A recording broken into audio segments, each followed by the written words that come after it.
Jess. Welcome back to my channel, and welcome to a fantasy romance reading vlog.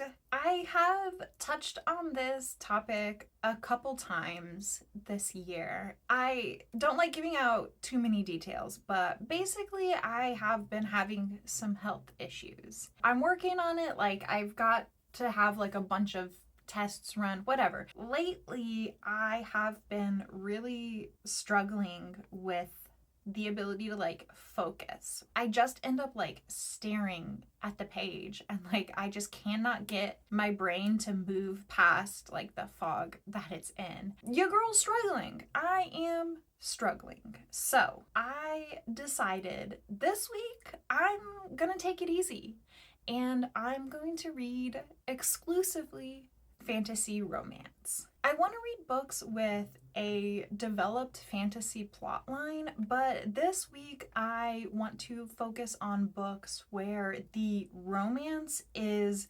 the primary driving force for the story. It doesn't have to be necessarily what moves the plot forward, but I want the books to make me feel warm and fuzzy in my chest. I want to get butterflies. I want to be sitting on the couch, kicking my feet, smiling like an idiot over cute romance books. I need it. A good fantasy romance will always boost my mood, and the books are typically very easy to get into, and a good fantasy romance will suck you in like no other story, and you will just be turning pages, time will fly by, and you won't know what happened, and the book is finished. So yeah, this week is going to be all about chasing joy in reading and trying to convince my brain and my health that everything is fine. So welcome to the vlog. To start off, I want to read Blood and Steel. This is by Helen Schurer, and this is the first book in a series. It's very highly recommended, and I think it is about a girl that wants to be a warrior. I think there's some magic that forbids women from being warriors for some reason. I'm not entirely sure. And then I believe the romance is with whoever decides to train her to be a warrior. So it's the two of them together. I don't really know all that much about it, but I'm gonna dive on in, and I will talk to you later. I hope you enjoy this vlog.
Hello. I just got out of the shower. I'm sure you can tell that. I wanted to give an update. I'm roughly 150 pages into this book. So far, I'm enjoying it. You know, there's nothing crazy that's happened. So this is a story where you follow Thea, and she is living in, I don't know, it's this outpost, I think, kind of on the border of her country. She is an alchemist. Her and her sister have lived at this outpost for as long as they can remember, like since they were very small children. And the two of them trained and are working as alchemists. Her sister really loves the work, but she does not. What Thea wants is to become a warrior. From what I have gathered, in this world, there is this like darkness. It kind of manifests as this like barrier slash border around the like known world, and they call it the Veil. And something happened, I guess, to like make it be there, and beyond the Veil there's all these like monsters and creepy crawlies and ghosties and, you know, that type of shit. In order to combat this, the country that Thea is living in have like elite warriors, and there's like different levels of them, and the outpost that Thea lives at is one of the locations where like they train these warriors, and like they're at like the base level, and then there's like I think like multiple like trials that they have to go through to like attain like the top level. But at the moment there's only like 3 of those like maximum top level elite warriors left in the world. In the past they used to train anybody who wanted to be a warrior, but then there was this prophecy about a woman warrior who was going to like hold a blade in one hand and the darkness in the other, like bring about something. And like honestly the whole thing is kind of vague in my opinion, based off of like the vibes that I'm getting in this book. I do think that like the prophecy is probably just like gonna go in like one way, you know. Obviously like like there could be a complete plot twist and I could be absolutely flabbergasted, but I do think the prophecy feels like pretty standard. Overall, like the book is kind of basic. I don't necessarily mean that as an insult. It's just like, you know, I have read this fantasy setup before, and that is not a bad thing in and of itself, you know. Like all stories have been told, and so far I'm having fun in this, you know. It's a good time. It's just I'm not blown away. Anyways, Thea wants to be a warrior, but there's this prophecy that like is about a woman holding a blade, so all women are forbidden from wielding weapons. That obviously is not going to stop a fantasy heroine. So she has been training in secret in the woods. She's basically been like spying on the like training master and like trying to train herself to like moderate success. And wouldn't you know it,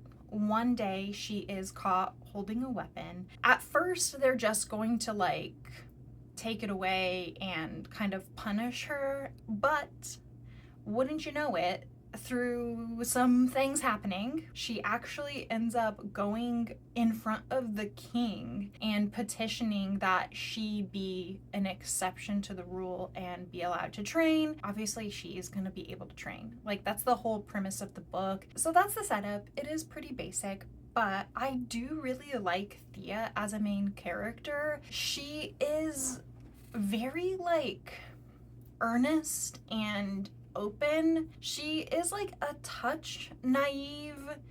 Not naive, that's not the right word. She's like a touch idealistic. I just find her really compelling. It's very interesting because in a lot of fantasy books, if the main character is a warrior woman, she's like usually very snarky and like kind of a little bit cold and abrasive and like very bad bitch vibes. But Thea is very earnest and she's just very open about what she wants. She is very authentic, I think. She's not like perfect, and there definitely is a little bit of snark between her and Hawthorne, who is one of the elite warriors, and it's a fantasy romance, so you know how that goes. But at the same time, she is not cold, she's not aloof. I don't know, it's just kind of a little bit refreshing to have this open, earnest, idealistic main character. I like it. I find it to kind of turn some fantasy tropes a little bit on their heads. So my plans for the day, this book is 530-ish pages. I think my plans for the day, I'm on 150, is to read this. I would like to finish this today, even though I just started it yesterday. And then once my hair is dry, I'm actually gonna film the intro to this video because, spoiler alert, I haven't filmed that yet. That's where I'm at. I will talk to you when I finish this book. Good morning. I owe you a massive update. We're now on day 3 of this week. And I finished Blood and Steel. And like overall, it's a solid, good book. It's not great. I do want to continue the series. I enjoyed myself. It does feel a little bit predictable, and like, listen, that's not necessarily a bad thing. I have been reading fantasy books my entire life. You know, I genuinely feel like most fantasy books are pretty predictable to me. There were a couple of reveals at the end which did not surprise me, but were fun. It's a good time. The book is entertaining. It's enjoyable. I like seeing the growth in Thea. I think I'm really going to enjoy her story. I like seeing her with the new friends that she's made in training to be a warrior, and also with her sister and the alchemist, like as the group that she used to be a part of.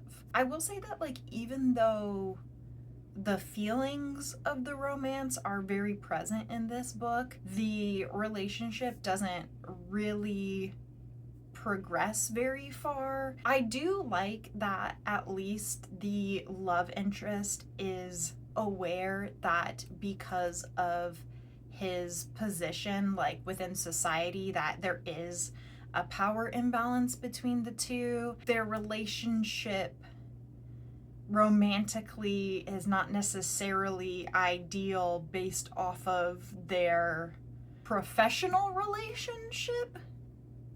I don't know, because like, I don't know what to call, you know, like when he's like training her and like the other like elite soldiers are training her, like, you know, like the 3 of them are training like this whole group of like lower ranked soldiers. So yeah, is any of this even making sense? Like, whatever. I like that he does at least acknowledge that there is a power imbalance there. And I mean, that is why he's so hot and cold with her. And the standoffish, grumpy, hot and cold love interest is a tried and true romantic trope. I don't necessarily like to pick books that I read based off of the trope, but like, there's a reason that is massively popular within the romance genre, you know, like it does work on some levels. Now, one thing that I will say that did bug me though is that Thea has been sort of like training and working with the alchemist pretty much like her whole life, and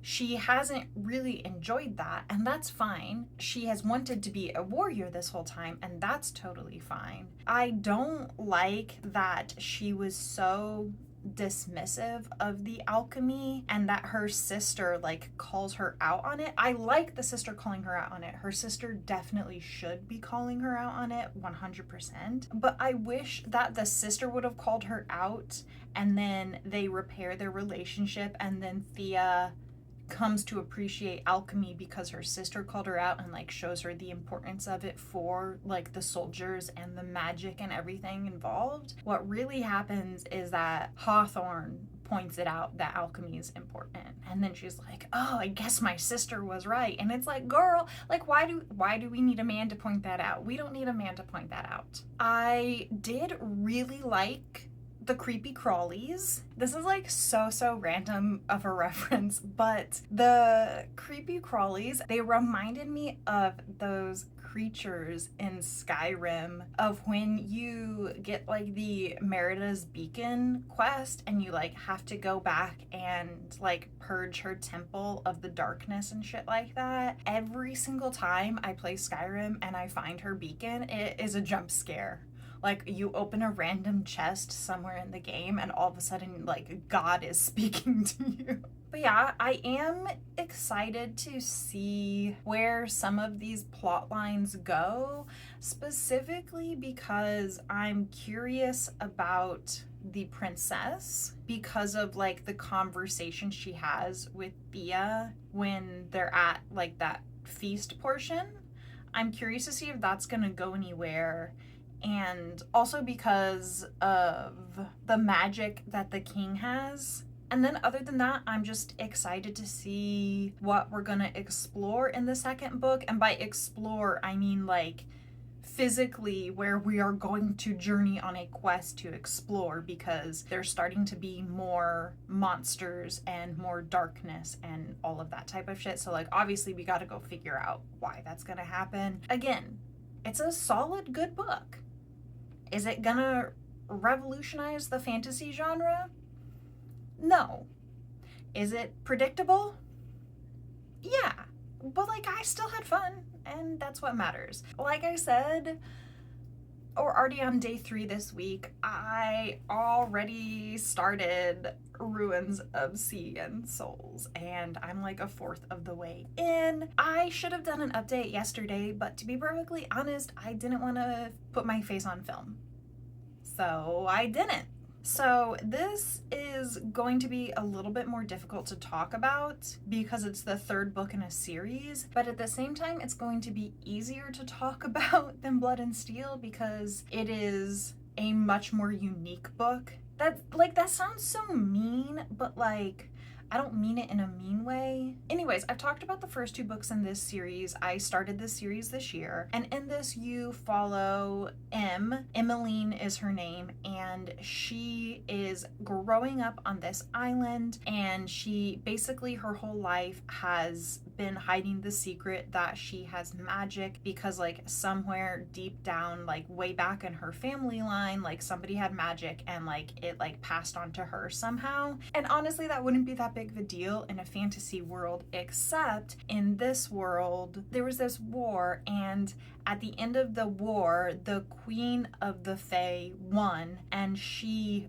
bound every other magical being to her. So like she bound their magic to her, and now they can no longer use their magic against her. It's definitely like a classic evil queen type setup, but then one day the queen's like most famous assassin is just like, oh, look at that girl, she's got magic. He figures out that she is unbound, you know, like the queen doesn't know about her, and therefore they can use her magic to overthrow the queen. Obviously, like the assassin is the love interest. The first book is like a lot of romance, a lot of setup for the rest of the series, a lot of world building. And then the second book is a lot of discussions of politics and meeting some characters that might potentially also want to throw the queen and uncovering some secrets. And then in the third book, Emmeline is like,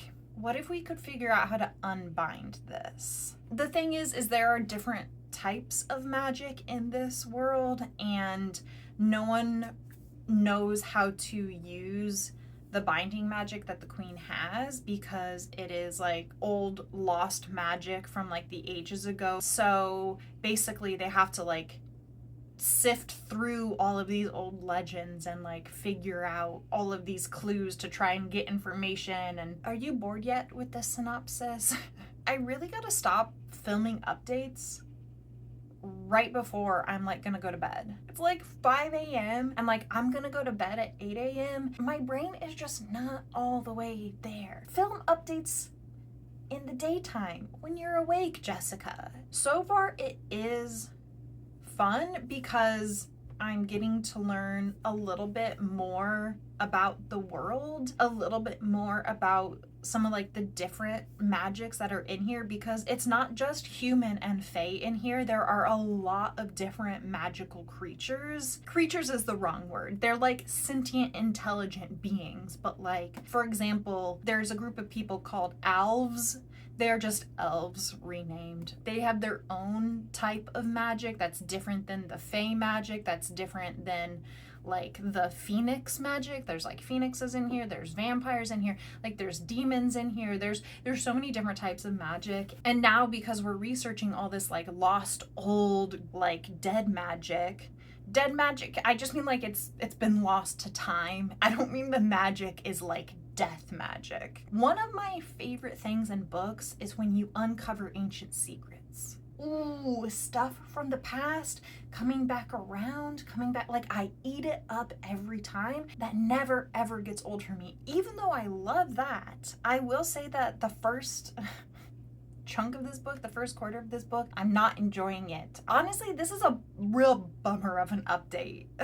Like all I've said so far is that this other book I read was fine. Like it was good, but not great. And now I'm not enjoying the first part of this. The problem is Emmeline and the love interest are hiding their relationship. And they're hiding it because he has committed literal war crimes. Now, here's the thing. I'm not going to justify the war crimes. And what I think is really good, it's one of the things that I like about the series, is that so far the series also does not try to justify the war crimes. There are extenuating circumstances when you have the full picture. And it does not make me sound great to say that I still really like the romance and I like them together and it's a real fun time. Listen, there's more to the story. There's extenuating circumstances. There are other things going on. But what I like about this is that even though we, the reader, because Emmeline learns about Creon's past and his motivation and why he has done the things that he's done, she understands the full picture of it. But despite her learning and accepting that, it does not absolve him of his crimes. You know, like he still murdered a bunch of people. He still did really terrible things. The other people do not excuse his actions at all. They're like, listen, we haven't killed you, even though you killed my friends, but like you're on thin ice and I literally hate your guts. And I do, you know, like I respect it. I respect that everybody hates this dude. Because they should. Like, listen, if you murdered my sister, I do not care what the extenuating circumstances are. I'm gonna hate you for the rest of my life. That being said, I do still like the romance in here.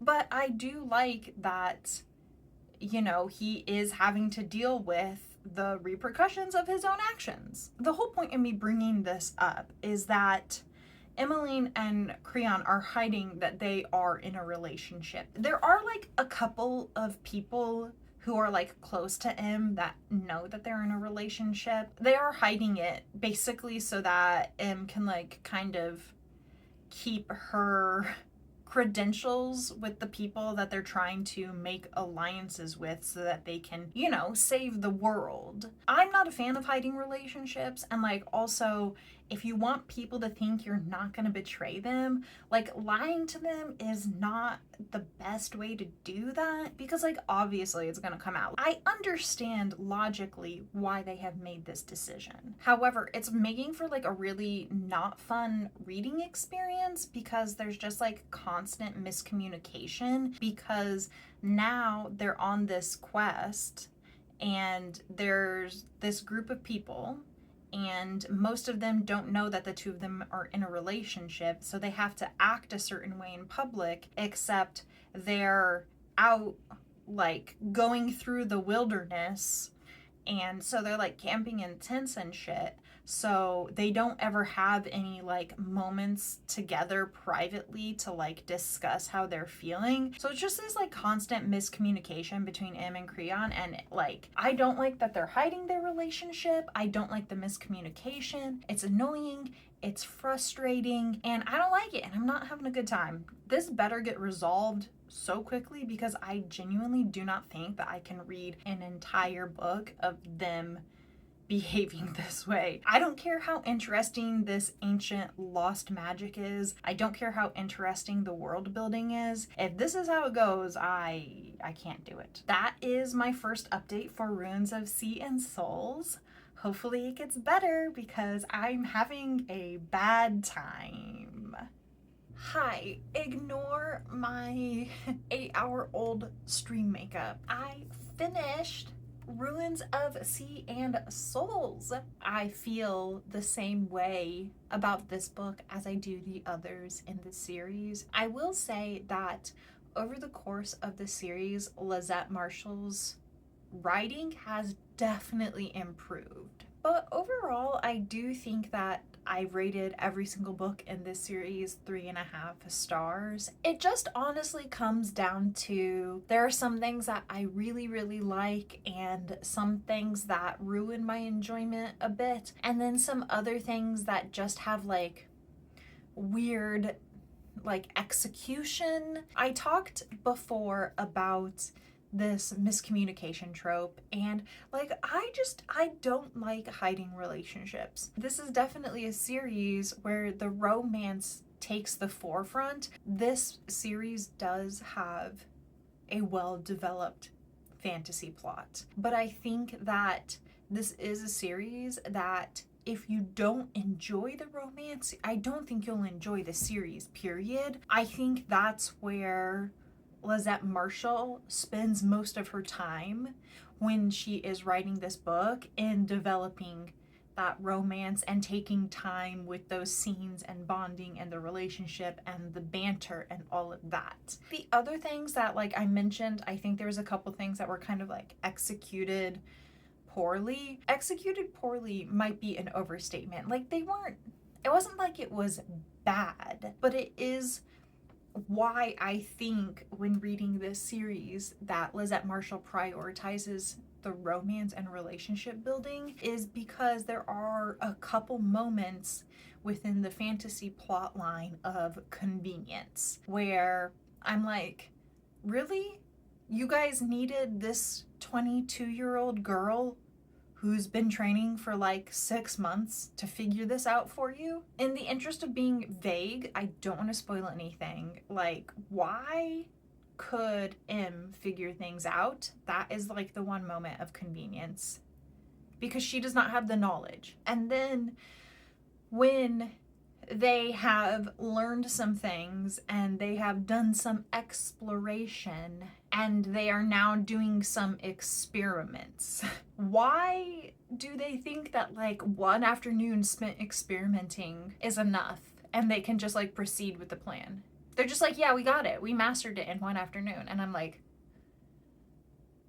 sure. The moments of convenience in here, they didn't like ruin the book for me. It more just like took me a little bit out of the story and made me roll my eyes. It didn't affect my like enjoyment in the same way that the miscommunication did earlier in the book. I am hoping that as Lizette Marshall continues to write books, continues to publish, that, you know, maybe we will get more development of the fantasy plotline in the same way that we're getting the relationship. That being said, this book had so much amazing world building in it. I would say that like in the second book there was like almost no world building.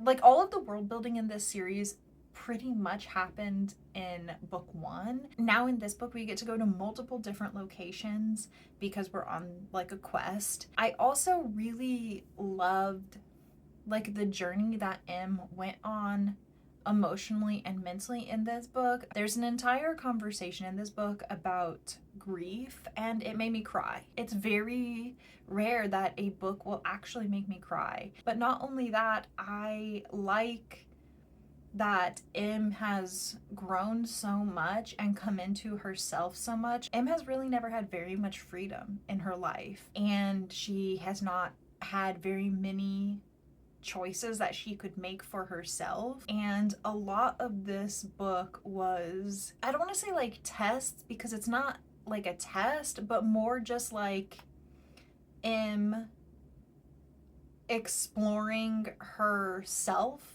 and her own motivations beyond just, I don't want to die. There's been a lot thrown at her, and she's kind of just been dragged along through the plot because she's just been thrown to the wolves because there's so much new information coming at her, and she's scrambling to keep up, and she's scrambling to keep so many different people happy and keep alliances safe. I liked all of the conversations that Em was having internally and also with her friends, because, you know, like, she is the only unbound mage, and so, like, yes, it's very important. She has a massive amount of responsibility, but at the same time, like, she is still a person. She still has to make her own decisions. But yeah, overall, I really enjoyed this. I'm excited to see how book 4 wraps up this story arc. Okay, so I finished that book, but guess what? Tomorrow, Blood Feast comes out. I'm so excited. The Blood Grace series is basically what started me reading romance as an adult. I mean, I did read it some, like, when I was in, like, middle school and high school. Not a lot, but some. And so now I get to read the next book in the Blood Grace series, Blood Feast. I'm so excited. I still have 3 days left in this week. It doesn't come out physically until the 20th, but, like, obviously I'm gonna get it on my Kindle and read it, even though I've pre-ordered the physical book. That is what I'll be reading next. I'm gonna go to bed now because I'm freaking exhausted. I'll talk to you later.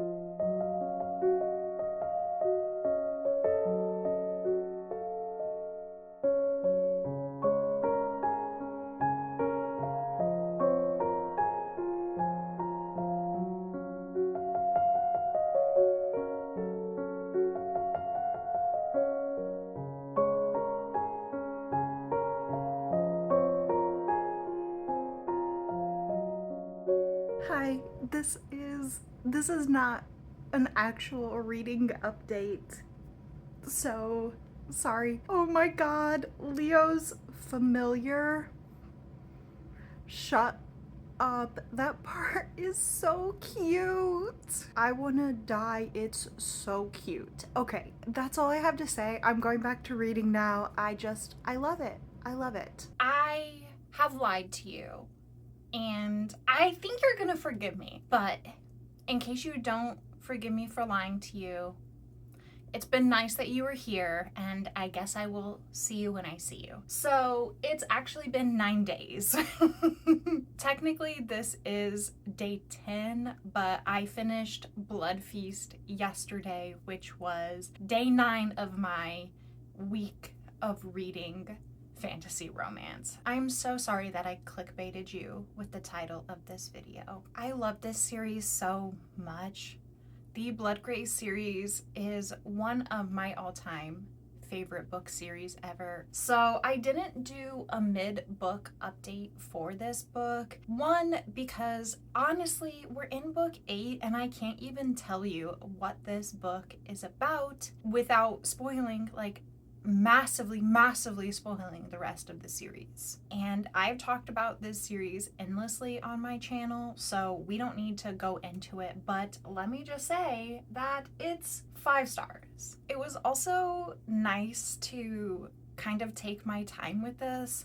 Like I mentioned in the intro, reading fantasy romance, like, it goes very quickly. It's so easy to get into these books and just be turning the pages. I definitely could have read this book faster, but I intentionally like forced myself to slow down and like sit with the book and take my time and just enjoy the experience of reading it. I cannot recommend this series enough if you like fantasy, romance, and vampires. Like, I just can't.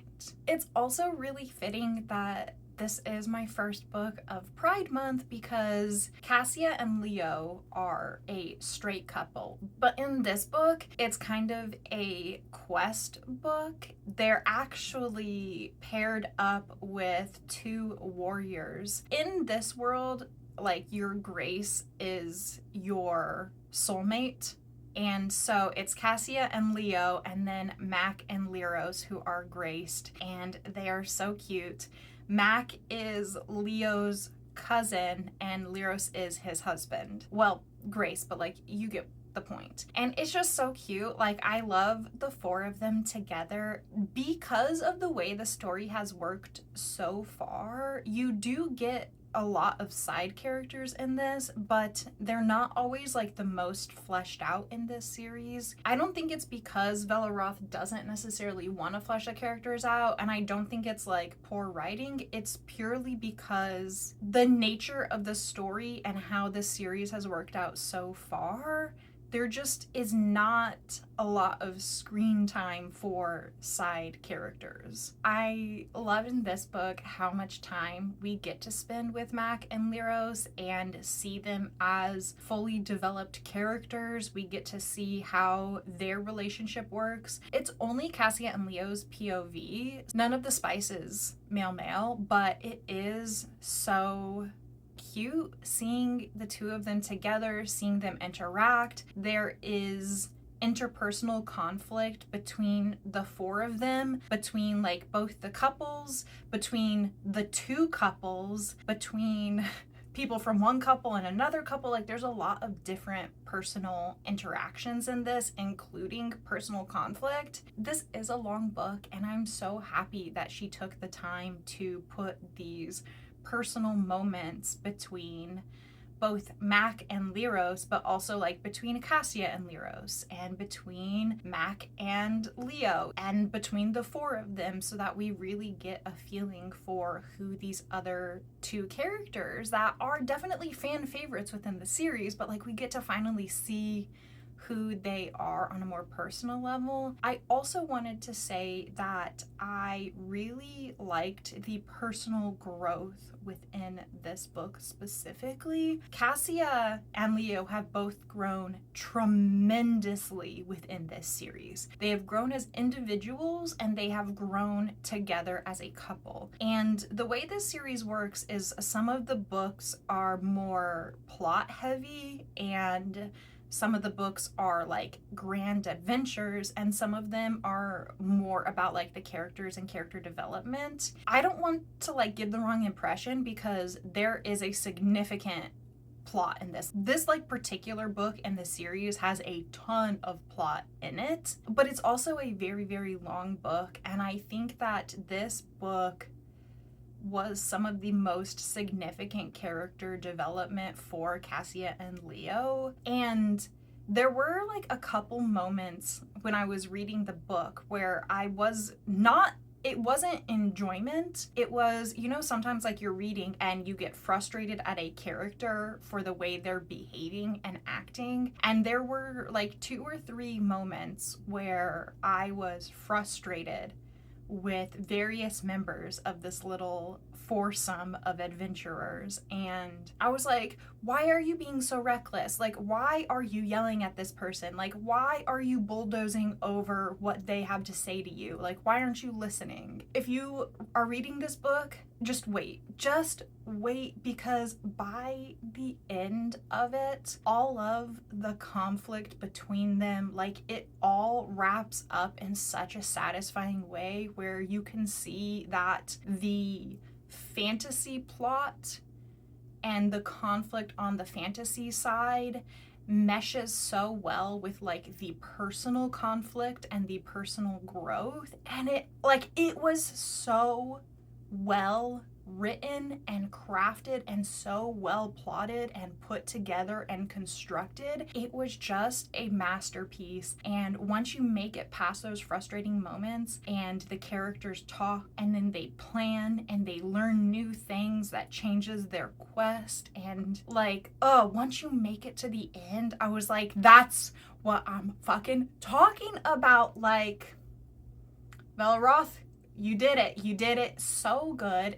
The character development payoff, like the payoff at the end, was so fantastic on a personal level for these characters. It all just meshed together, and you truly feel like Lyros, Mac, Cassia, and Leo walked through fire together, and they came out stronger. They came out more empathetic. They came out better people, and like, they are just ready. They're ready to kick ass now. I also really like the conversations in this particular book about power, and when you have magic that is so much stronger than anybody else's, and how do you ethically use certain types of magic, and then how do you ethically use this magic when you are so much more powerful than everybody else around you. It's a fantastic book. Like, this might even be my favorite book in the entire series. It's just like, it's like Bella Roth like ascended to a new level of writing with this book, and I am obsessed. It's so good. I think that sort of brings us to the end of the vlog. I am glad that I ended on this book, A, because it's 5 stars, but also because it's the book that I can tell you the least about. So like, I'm glad it's at the end of the vlog when most people have already like clicked out. Thank you so much for hanging out with me. I really appreciate it. If you enjoyed this video, please consider subscribing. I hope you stay safe, stay hydrated and cool this summer, and I'll see you next week with another video. Goodbye.